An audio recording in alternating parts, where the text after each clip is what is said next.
Hola, bienvenidos a un nuevo episodio de Al fin tenemos podcast. Hoy voy a estar aquí hablándoles en forma solitaria porque no tengo compañía, pero vamos a tratar de hacer un episodio entretenido. Vamos a ver si nos alcanza el tiempo. Voy a hablar sobre algunas series de los 80 que son bastante míticas, al menos en mi país, que es Chile, y donde marcó la infancia a mucha gente y las tardes de los juegos, las noches de los jueves en algunos canales de televisión.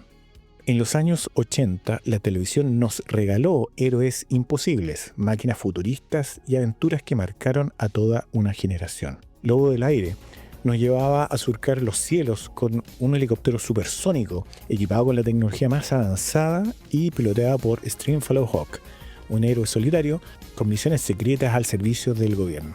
En esta serie, nosotros podíamos ver la historia de Stringfellow Hawk, que era un ex militar, aviador, que tomaba el control de una aeronave, un helicóptero avanzado. Él era un piloto de pruebas y se lo roba para poder quitárselo de las manos al gobierno de Estados Unidos para que no lo utilizaran de mala forma. En contraposición, Stringfellow Hawk lo que hace es prestar servicio a un funcionario del gobierno que le da misiones secretas y él las cumple, pero el lugar donde está almacenado Lobo del Aire es un secreto.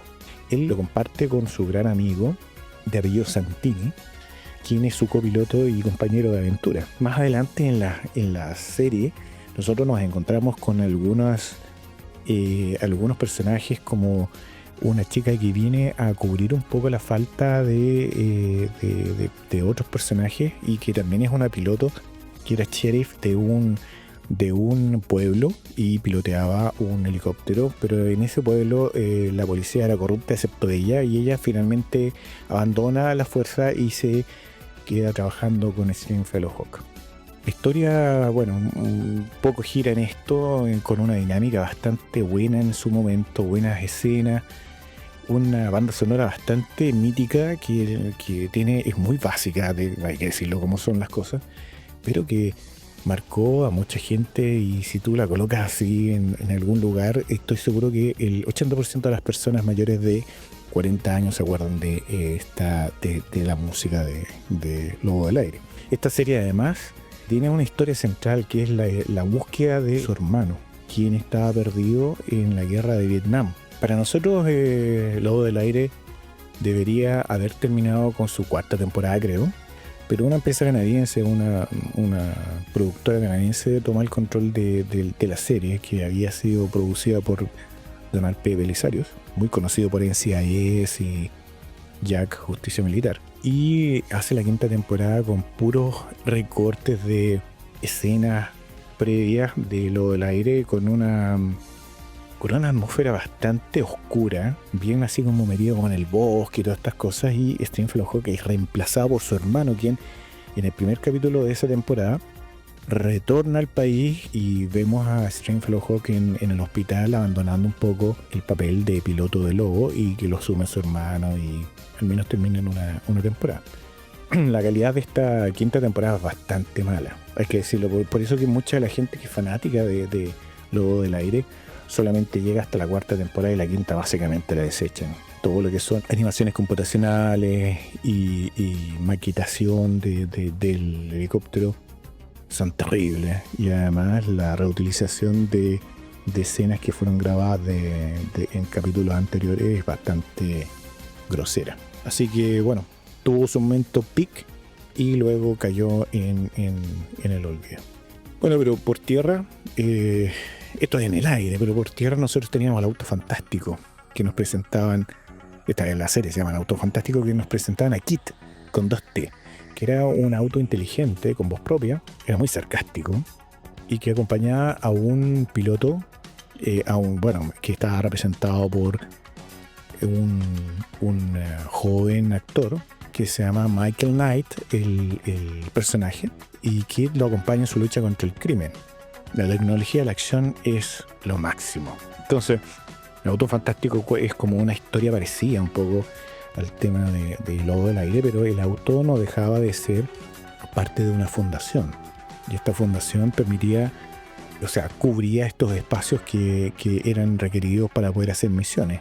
Y Michael Knight viajaba por todo el país acompañado de un tráiler y de unos científicos y del dueño de esta fundación o representante de esta fundación que lo ayudaba en todo momento. Era como una especie de Oscar Goldman del hombre nuclear, pero en versión del auto fantástico. Así que bueno, este actor que no me acuerdo mucho el nombre ahora, pero él después trabajó en Guardianes de la Bahía. Él era el personaje principal. Bueno, si hablamos también de velocidad y de cosas fantásticas, nosotros nos encontramos también con otra serie que mucha gente la ha olvidado. Se llama Street Hawk, que era relacionada con el auto fantástico en el sentido de que todos creían que era como la moto fantástica, era una motocicleta capaz de brindar muy altas velocidades, hacer saltos y giros en el aire. Y además tenían armas ocultas y un piloto que combatía el crimen en la ciudad. Me da la impresión, por lo que recuerdo, que era un ex policía, que era como un vengador anónimo, vengador nocturno, que estaba patrullando la ciudad y ayudando a toda la gente que tenía problemas, que era lo típico de las cosas fantásticas, como Lobo del Aire, el auto fantástico y Street Hawk.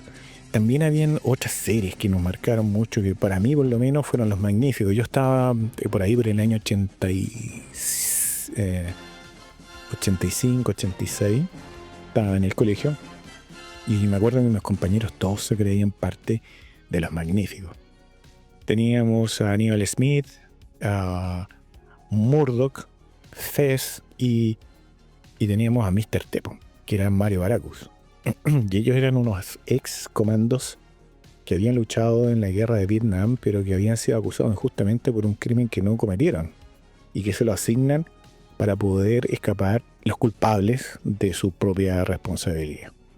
Así que ellos se van a la clandestinidad y prestan servicio a gente que necesita ayuda con algún problema y se pueden contactar con ellos y llaman a los Magníficos. Ese era como su lema, me acuerdo.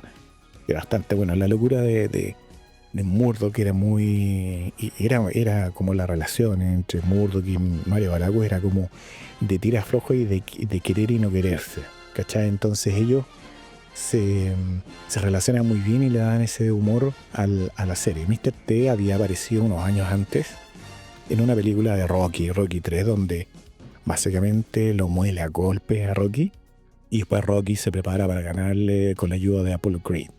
Y después de esto saltó a Lo Magnífico, donde yo creo que un poco como que afianzó esa imagen de hombre fuerte, de cadenas de oro, musculoso, ¿cachai?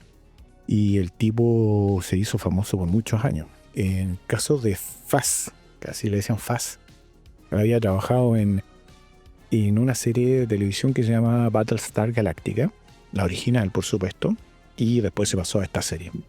De él se sabe poco. Después de Los Magníficos como que no tuvo muchas apariciones en series, salvo que lo llamaban para algunos cameos o algunas representaciones de su propio personaje.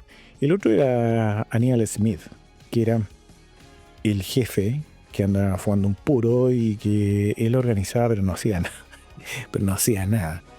Ni siquiera manejaba la camioneta. Bueno, de repente pegaba sus disparos, unos locos para que iba allá, pero aquí los que tenían la inteligencia eran Mario Baracus, que era muy mecánico, Faz, que él se conseguía todo con triquiñuela, Murdoch, que sacaba algunas soluciones locas del sombrero, y así se lo llevan hasta que después, también un poco con la misma tendencia que tuvo Lobo del Aire, incorporaron a una periodista al grupo, que no le fue muy bien, que digamos en términos generales, porque Los Magníficos no eran un grupo de ex comando, pero no de una ex periodista.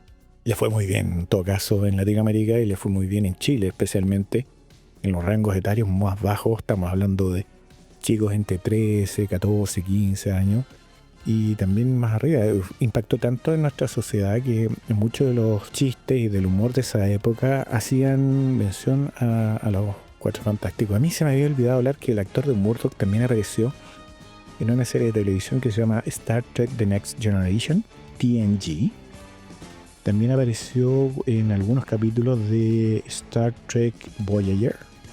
haciendo de un oficial, el mismo oficial en ambas series, y permaneció mucho más en la retícula de las personas alrededor de esa década. Estamos hablando entre la década de los 80, 90, casi los 2000. También dentro de toda esta lista de series de televisión que a nosotros nos pintaron nuestra noche, los jueves de la semana, de algunos días de la semana, como algo súper entretenido, porque nosotros no teníamos, como hoy día que los chicos tienen acceso a stream, YouTube. Lo único que había era una tele y tú la alcanzabas cuando tu vieja dejaba de ver teleseries y tu papá de ver noticias, por lo tanto era en la noche. Si es que tenían la suerte de que los viejos no querían ver algo especial, bueno, tú podías ver lo tuyo. Y en este aspecto también había otra serie que también nos pintó un poco de alegría las noches de esos días, que se llamaba El Increíble Hulk, que era la historia de David Banner, que fue condenado a convertirse en una criatura verde y poderosa que cada vez que se enojaba vagaba por la ciudad en busca de maleantes, y David, cuando era una persona normal, viajaba alrededor de Estados Unidos caminando y tratando de no dejar rastro para que no lo pillara un reportero que lo seguía para todos lados. Esta serie cuenta la historia de este científico que, haciendo unos experimentos, se autoaplica una gran cantidad de rayos gamma en un experimento, y con esto activa como un gen mutante que lo hace convertirse en Hulk. Un Hulk mucho más ¿cómo puedo decirlo? Mucho más humano que el Hulk de las películas de Marvel, porque en las películas de Marvel Hulk con un mazazo de su mano podía destruir un edificio. En este caso era como más bien un superhombre, pero dentro de los cánones de la humanidad, por supuesto. Y la historia circuló por muchos años. Nunca tuvo un final la serie como tal, pero se le dieron unos finales, o al menos un final, en una película que se dio por ahí por los años 90, que se llamaba El Juicio de Hulk, creo que era eso, donde él terminaba muriendo porque el monstruo caía desde un helicóptero. Ese fue como el final de la serie como tal. El actor había participado, el actor que hacía de David Banner, había trabajado en varias series de los años 70, era muy conocido por toda la gente de esa época. Pero después del Hulk no lo vi participar en algo parecido o algo del mismo nivel de impacto social que había tenido en Hulk. En cambio, el actor que hacía de Hulk, él apareció muchas veces en otras series y también apareció en varias películas de Marvel haciendo de guardia, por ejemplo. Se llama Lou Ferrigno, que fue amigo de Arnold Schwarzenegger, y coincidentemente ambos terminaron siendo parte de este negocio de las películas en Estados Unidos. ¿Qué más? Bueno, en esos años también había, para los chicos, había otra serie que los llamaba mucho la atención, que aquí en Chile en realidad no se dio mucho tiempo, salvo creo que fue una o dos veces. Se llama Automan, que nos presenta un héroe digital salido de un ordenador con un traje brillante y un coche que desafía las leyes de la física. De ciencia ficción total y adelantada a su tiempo, porque habla un poco como de una especie como de avatar de un personaje que cobraba vida producto de una computadora que hacía material lo inmaterial. Y cuenta la historia de este científico que activa Automan, que se consume toda la energía, parece que del edificio o de la zona donde él estaba. Y aparte de Automan, aparece otro personaje que no tiene forma, pero eso es como una bolita de energía que se llama Cursor. Entonces Automan le dice: Cursor, un auto, y el otro dibujaba un auto en 3D, bueno, y el auto funcionaba a todo cohete, o sea, gira. Además que eran una locura porque andaba muy rápido y giraba a esa velocidad en 90 grados, sin siquiera derrapar. Pero la gente que estaba adentro sentía la fuerza de este giro y que ha pegado a los vidrios y todo. Me acuerdo que yo vi que Cursor había creado autos, lanchas y helicópteros. Y también como las otras series, se buscaba un poco encontrar a los malos de cada capítulo y encerrarlos con una investigación de por medio. El chico nunca se supo, nunca fue como público que él era el dueño de Automan, porque Automan le hacía caso, que era como una mira, ¿sabes qué? La verdad, yo que ahora que lo estoy conversando me acuerdo que me da la impresión que estaba muy inspirado en Tron, la película del año 82. Era como el avatar que habían generado para ayudar al personaje de Tron, que era, o sea, al personaje de la película Tron, que era Tron, por supuesto, pero era muy parecido en términos de crear cosas así como medias virtuales. Así que en términos de serie fue una serie bastante avanzada. Y también, bueno, una de las últimas cosas que me acuerdo es que también de chico me encontré con una serie que hablaba de un superhéroe de traje rojo. El tipo tenía un peinado muy loco porque era un rubio, pero con un afro, ¿cachai? No tan afro como la gente con los afroamericanos, pero era un afro bastante pronunciado. Pero además vestido con un traje rojo y volaba como las pelotas. Entonces, esto se llamaba El Superhéroe Americano. Tenía una música muy country. Y donde cuenta la historia de un maestro que recibe un traje con superpoderes de unos aliens, pero pierde el manual de las instrucciones que le habían dado a estos aliens. Y él tiene que ir descubriendo puros golpes y porrazos, caídas y porrazos, cómo funcionaba este traje con superpoderes, antibalas que le permitía volar y hacer cosas que cada episodio el tipo iba descubriendo mucho esto. Y esta serie del superhéroe americano tiene una temporada, y en la segunda temporada él hereda su traje y se lo pasa a una chica, ¿ya? Y el personaje, el actor como tal, deja la serie, y a mí me da la impresión que un poco la dejó por diferencia con los directores, con la empresa que manejaba el contenido del programa. Y hay un episodio extra que se puede encontrar por ahí donde aparece la superheroína americana, y ahí se termina. Después se habló mucho de lo que sucedía, y esto apuntaba básicamente a que una de las grandes empresas de superhéroes, que son DC Comics o Marvel, le había hecho le había enviado un cese y desista para que no siguiera utilizando el traje del superhéroe americano ni el nombre del superhéroe americano, porque infringía con alguna de sus patentes. Y me da la impresión que bajo esta presión mediática de estos estudios terminaron por cancelarla. Así que solamente se tiene una temporada y algo más. También de esa época, yo me acuerdo que, bueno, tarde de sábado nosotros veíamos varias series, y una de las series que a mí me llamaba mucho la atención se llamaba Los Dukes de Hazzard. Y claro que no la podíamos olvidarlo a esta serie de acción, humor sureño que mezclan en cada episodio. Cuando hablo de sureño estamos hablando de humor del sur de Estados Unidos. Por supuesto que nosotros nos vendían su cultura a borgotones y nos tapiaban con su cultura, y por lo tanto para nosotros cosas muy gringas eran como muy normales para nosotros. Por eso cuando hablo de sureño era porque es sureño de Estados Unidos.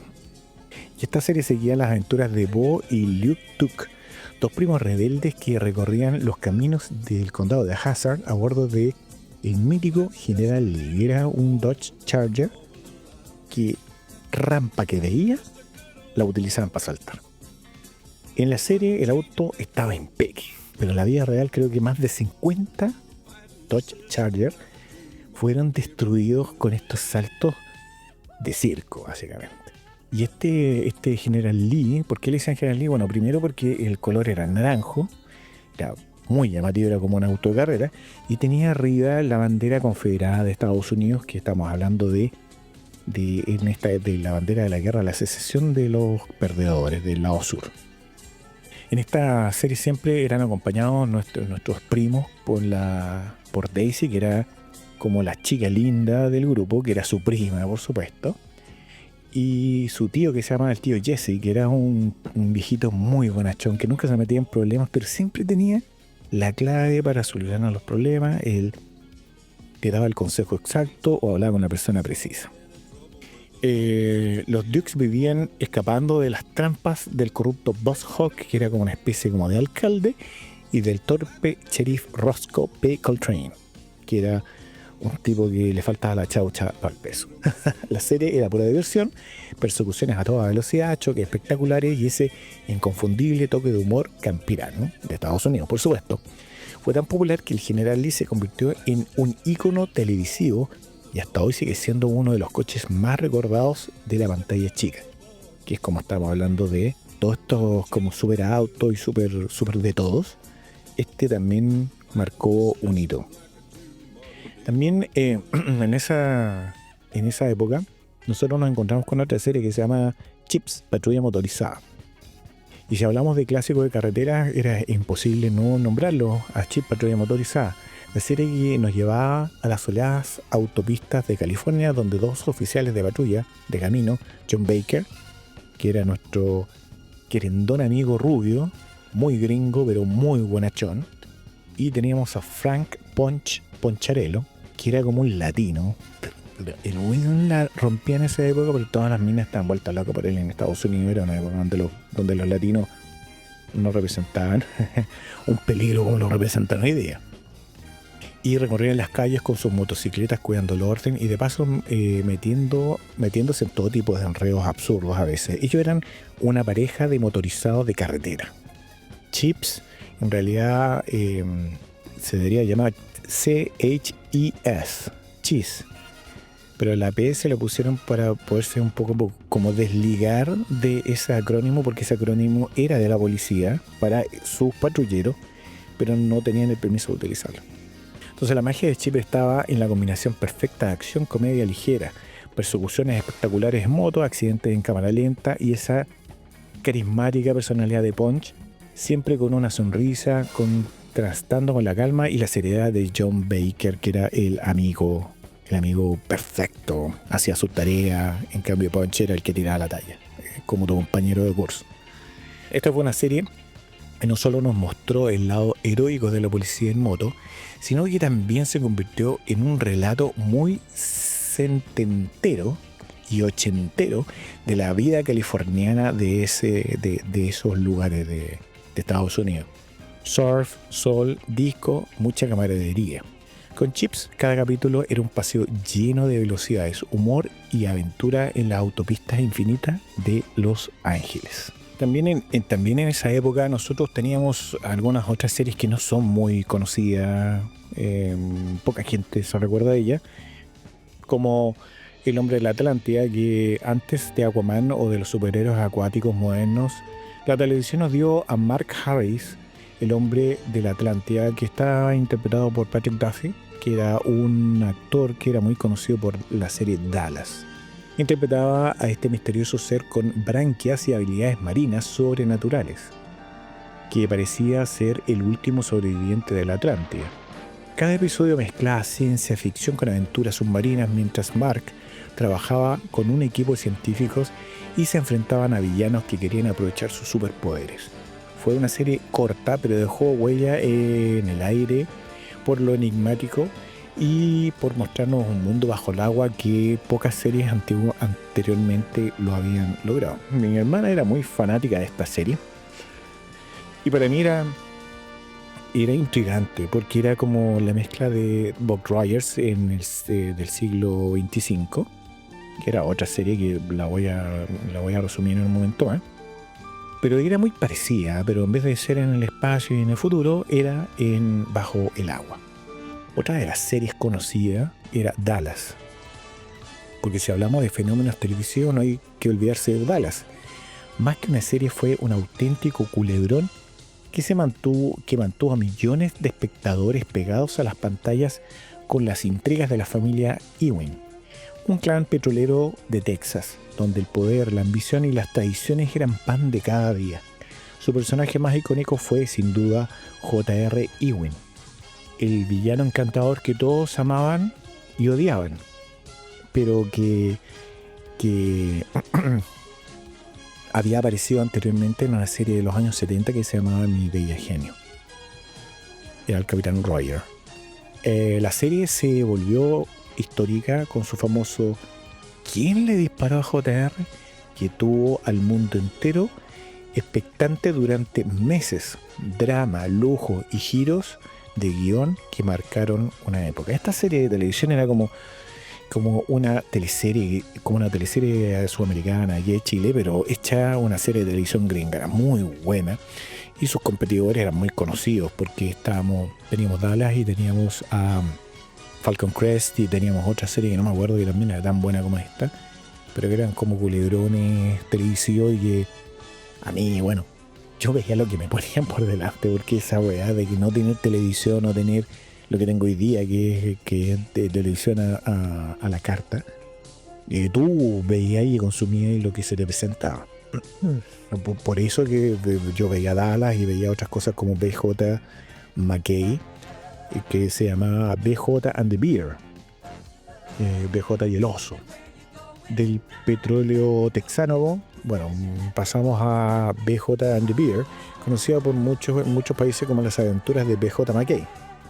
Aquí el protagonista era un joven camionero independiente que recorría Estados Unidos con su enorme tráiler rojo y blanco, acompañado nada menos que de un simpático chimpancé llamado Beer.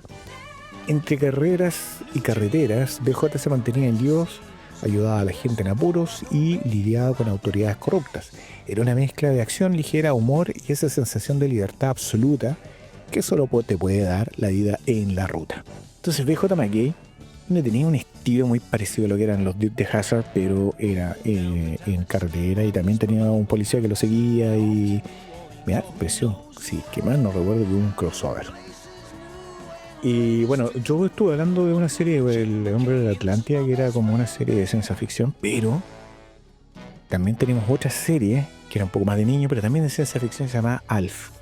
En los años 80 también aterrizó en nuestras pantallas un extraterrestre que se ganó el corazón de todos, Alf. Su nombre venía del acrónimo de Alien Life Form, forma de vida alienígena, pero en inglés de Estados Unidos. Pero en realidad se llamaba Gordon Shumway. Ese era el nombre de Alf en su planeta. Y venía del planeta Melmac. Después de que su mundo explotara, su nave se estrelló en la granja, disculpen, estaba pensando en los Dukes de Hazzard, en el garage de la familia Tanner, una típica familia estadounidense que termina adoptándolo como un hijo y como una mascota, o como ambos en algún momento. Alf era un personaje inolvidable, sarcástico, glotón, amante de las pizzas, parecido a Garfield, y con una debilidad muy peligrosa por los gatos que veía como un manjar. Entre sus comentarios irónicos y sus metidas de pata, siempre ponían a la familia Tanner en aprietos, sobre todo porque debían mantener el secreto para evitar que el gobierno lo descubriera. La serie combina humor absurdo, situaciones familiares y un toque de ternura que la convirtió en un clásico mundial. Y cuando hablo mundial, es mundial. Se veía desde Estados Unidos hasta Japón, desde Estados Unidos o Canadá hasta Sudamérica, aquí en Chile. Y aunque sus efectos eran sencillos para la época, Alf tenía tanto carisma que rápidamente se transformó en un ícono de la televisión ochentera. Y la otra serie que competía con Dallas se llama Dinastía. Sorry por Dinastía. Le ganó Falcon Crest. Entonces nosotros teníamos una playa de series de todo tipo que nos marcaron nuestra vida. Pero nos marcaron nuestra vida por la necesidad de contenido, porque nosotros no teníamos contenido en esa época y porque nosotros éramos unos chicos que básicamente aprovechamos las oportunidades, cualesquiera esta sea. Si era una película de terror, te la comías hasta que te cagáis de miedo, pero te la comías porque no tenías otra oportunidad de verla. Si era una romántica, te la veías igual.